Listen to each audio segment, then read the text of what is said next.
Posibilidad de hablar de un tema que a mí siempre me llamó la atención, me parece un personaje, una persona muy destacada en la historia del deporte argentino. Estoy hablando de Juan Manuel Fangio y bueno, este viernes en la ciudad de Mar del Plata se hará la presentación de un libro. Esa presentación estará moderada por Claudio Laciar. Va a ser a las 19:30 en el espacio Fray, que es en el primer piso de la librería Fray Mocho, en Mitre 1836, y el libro que se presenta en esta ocasión es Fangio, el hombre detrás del volante, escrito por el periodista y escritor, por supuesto, Pablo Morosi, a quien tenemos del otro lado de la línea. Pablo, buenos días, ¿cómo está? Lo saluda Rodrigo Divito.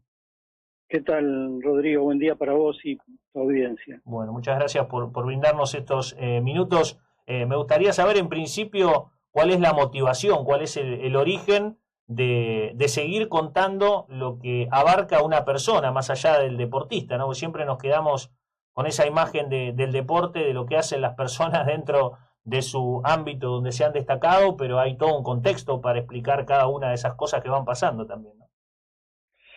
Claro, bueno, precisamente el intento de hurgar sobre la dimensión humana de un ídolo de este calibre, digamos, de alguien tan destacado en su actividad, y que muchas veces justamente esas cuestiones, el recorrido de vida, las cosas que le fueron pasando, más allá de lo que él generaba, digamos, arriba en las pistas, era algo que me parece que hasta naturalmente fue siempre quedando en segundo plano. Ujú. Y bueno, a medida que el tiempo pasa, el año pasado, que fue el año que el libro, digamos, se terminó de hacer, fue el año en que se cumplieron 30 años de la muerte de Fangio, y al mismo tiempo coincidió con los 75 años de la Fórmula 1, en donde Fangio, sobre todo en Europa, Sí. es considerado una parte esencial de toda de todo ese despliegue que generó en lo que hoy es la Fórmula 1. Bueno, entonces, digamos, en ese contexto, yo venía trabajando con figuras que uno podría denominar como ídolos populares, en donde precisamente lo que trato de ver es al ser humano, ¿no? Ujú. ¿Y qué te has encontrado en esa búsqueda de cómo era el ser humano, o de profundizar eso que Bueno, se conoce? digamos, por un lado, este impresionante de un pibe que arrancó, digamos, haciendo un taller mecánico en la misma, digamos, en un costado de su casa, Ujú. en la adolescencia, cavando la fosa para ver el auto de abajo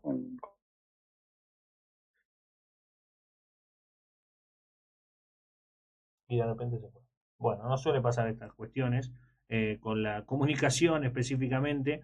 Veremos si lo podemos retomar, porque la verdad es que, bueno, me estoy cansando un poquito de esto, que se corten todas las notas que queremos hacer. Pero bueno, esta recopilación que está haciendo Pablo en este caso tiene que ver con la historia que ha recorrido también Juan Manuel Fangio, y que a mí me llama la atención el respeto y el cariño que le tienen en todo el mundo, que no sé si los argentinos lo tenemos. Hoy la Fórmula 1, por supuesto, está en una etapa distinta, porque además estamos hablando de Colapinto todo el tiempo, nos vuelve a despertar esa ilusión de un argentino en ese nivel de competencia, pero realmente es un personaje que en esos momentos de la historia también era muy destacable todo lo que logró y todo lo que fue alcanzando, y el respeto que fue teniendo, incluso corredores que marcaron la historia de la Fórmula 1, como el propio Ayrton Senna lo tenía como un ídolo total y estaba emocionado al momento de conocerlo.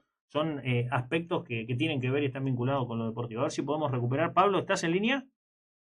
Hola, sí, Sí, sí, se nos acá había estoy. cortado la comunicación. Mil disculpas, pero no suele pasar, te quedaste mudo, no te podíamos escuchar.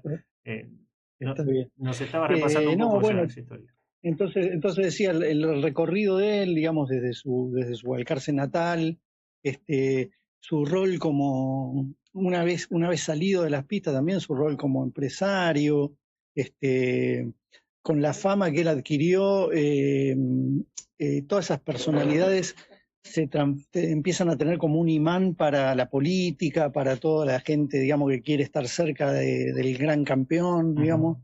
Y bueno, ahí hay muchas, digamos, vericuetos o cuestiones interesantes para mirar, que a mi modo de ver, yo arranqué haciendo toda una lectura de lo que ya estaba escrito de Fangio, y vi eso, por un lado, la concentración de casi todo el material en estrictamente lo deportivo, y está perfecto, pero bueno, a medida, yo creo que una vez que él muere y empieza a pasar el tiempo, uno empieza a revisar por ahí otras cuestiones. La irrupción de Franco Colapinto en la Fórmula 1 también tiene mucho que ver en que los jóvenes hoy empiezan, mirando a Colapinto, a escuchar los nombres de sus antecesores y dicen, che, ¿y Fangio quién fue? ¿De dónde salió? ¿Cómo? Me parece que eso también genera como un nuevo elemento para interesarse en esta figura, y creo que después de su muerte se abrió una nueva perspectiva que a mucha gente que dejó muy azorada, digamos, que tuvo que ver con su vida privada, con el hecho de que aparecieron 3 hijos que él no había reconocido, digamos, y que terminaron siendo reconocidos por la justicia a través de exámenes de ADN, y que, bueno, obviamente desvelan, digamos, ahí, o develan, mejor dicho, ahí una trama de su vida que justamente uno de los desafíos del libro es mostrar a esos protagonistas en el momento en el que estaban en la historia, pero ninguno de nosotros, por lo menos fuera de Balcarce, en Balcarce por ahí se arma otro microclima, Claro. pero la mayoría del público desconocíamos, ¿no? Claro, sí, es muy importante esto de mantener viva la memoria, porque las nuevas generaciones por ahí no pueden tener tan afín lo que significó y significa todavía hoy Fangio para la Fórmula 1 en el plano internacional, el respeto y la admiración que ha despertado incluso en grandes ídolos a lo largo de la propia historia de la Fórmula 1. Pero hay un vínculo particular también con Mar del Plata, ¿no? Que bueno, la cercanía geográfica no es lo único que lo ha unido a Fangio con nuestra ciudad, y que también ha sido un factor importante, ¿no? Sí, totalmente. De hecho, eh, el triunfo en Mar del Plata en el año 49 es como el trampolín que termina por ubicar a Fangio en la posibilidad de viajar a Europa, con el apoyo del Automóvil Club y del propio gobierno de ese momento, el gobierno peronista, que tenía toda una política, digamos, de apoyo al deporte. Pero en esa oportunidad, por primera vez, un piloto argentino demuestra que a iguales condiciones, o sea, con una máquina de la misma categoría, digamos, de las que usaban los europeos cuando venían a las temporadas argentinas, y que ganaban medio caminando, digamos. De hecho, está la anécdota de que los italianos, que eran muy fuertes, la noche anterior a las carreras sorteaban a ver quién ganaba entre ellos, porque competían contra autos que por ahí estaban hechos, no sé, en un taller en el interior, bueno, con nada, con mucha menos tecnología. Bueno, Fangio ahí corre con uno de los autos que vienen de Europa, que se alquilan, y demuestra que puede ganarle a lo que eran en ese momento los ases del volante del mundo, digamos, ¿no? Claramente, sí. Bueno, el despegue en Mar del Plata es muy importante. ¿Sentís que los argentinos, en líneas generales, por ahí es un poco ingrato redondear de esa manera o generalizar, tenemos noción de lo que significó Fangio para la historia del deporte mundial, para la Fórmula 1, y el respeto que se ganó a lo largo de su trayectoria, incluso una vez retirado, ¿no?, detrás del volante? Sí, yo creo que los argentinos somos tremendamente exitistas, digamos, así como levantamos a alguien cuando gana, cuando ya no está, o cuando empieza a perder, o cuando no le dan bien las cosas, lo, lo tiramos abajo.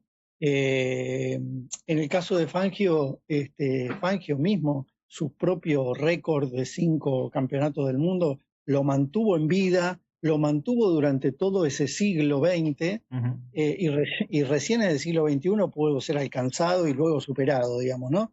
pero los propios, en el momento en que Fangio corría, también por el hecho de ser más grande en promedio de edad respecto de sus competidores, digamos, era un tipo que tenía una gran ascendencia y todos lo respetaban. Y de hecho vos fijate que la primera biografía o el primer trabajo que tiene un tinte biográfico sobre Fangio se escribe en el año 56. Fangio todavía corría y un periodista alemán dice, bueno, este fenómeno hay que saber de quién es, digamos, y viaja a la Argentina y entrevista a los padres, bueno, ya en ese momento en Europa lo veían como un fenómeno impresionante y de hecho hay más trabajos biográficos en Europa que los que hay en Argentina. En Argentina tenemos las memorias o la autobiografía que el propio Fangio escribió con Roberto Caroso en el año 86. Fangio tenía 75 años y después, justamente después de su muerte, empieza a abrirse esta otra perspectiva que yo digo que va a seguir creciendo porque se van a seguir conociendo cosas, pese a que ya la generación de Fangio no vive, y bueno, pero quedan los hijos de los mecánicos, los hijos de los corredores, que han preservado, digamos, la historia de generación en generación y que no solamente cuentan anécdotas, sino también cosas muy relevantes que por ahí, ya te digo, no se les dio lugar en el momento porque era tan grande lo que había hecho Fangio, claro.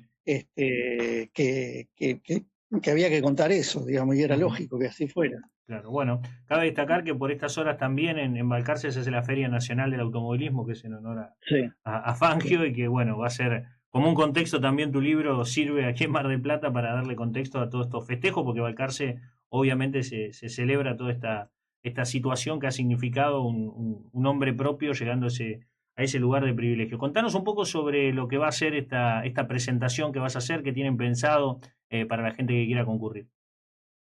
Bueno, la idea es juntarme con dos personas. Vos mencionabas Claudio Laciar, que va a hacer la moderación de la actividad. Me van a acompañar la historiadora Estefanía Ferreira y el representante del Círculo de Periodistas Deportivos, José Luis López, que ha tenido vínculo en vida, digamos, con Fangio. Un poco para justamente mirar el costado también de lo que el mundo del automovilismo. No es un libro para fierreros solamente. Es un libro para quien se quiera asomar a una figura de calibre internacional que ha sido muy importante en la Argentina. Digamos, qué sé yo, la Ruta 2 cuando vos vas a la costa se llama Fangio. Y esa ruta también fue su escuela de manejo, digamos, porque él con 12, 13, 14 años, cuando no existía esa ruta, iba con el concesionario de Ford de Balcarce a Buenos Aires y lo hacían volver a él y a otros muchachos manejando los autos por caminos de tierra, por donde fuera, digamos. Eso durante 2, 3 años lo hizo y realmente fue su escuela de manejo y me parece fantástico que hoy esa ruta lleve el nombre de Fangio, no solamente por sus éxitos, sino porque ahí también se forjó sus habilidades, ¿no? Y bueno, y vamos a charlar un poco de eso. Insisto, no es un texto que me parece que se mete mucho más en cuestiones de la argentinidad, de observar qué cosas de ese Fangio conectan con lo argentino, con todo lo que significa ser un ídolo popular. Y bueno, y obviamente también el capítulo de Mar del Plata. Fangio, respecto de la carrera esa del 49, siempre se sentía orgulloso, porque luego no corrió en Balcarce, digamos, fue lo más cerca de su pueblo, y él siempre contaba que quizá exagerando, que todo Balcarce había ido a verlo ese día. Creo que se hablaba de 300.000 personas en la costa en donde se hizo la carrera, y bueno, un evento que seguramente es inolvidable para la ciudad, ¿no? Sin duda alguna es un punto que debemos recordar y remarcar también los marplatenses. Pablo, gracias por el tiempo y bueno, éxitos en la presentación, que salga todo bien. Muchísimas gracias por ayudarme a difundir mi trabajo. Por favor, hasta luego. Pablo Morosi, sí, escritor, periodista, docente,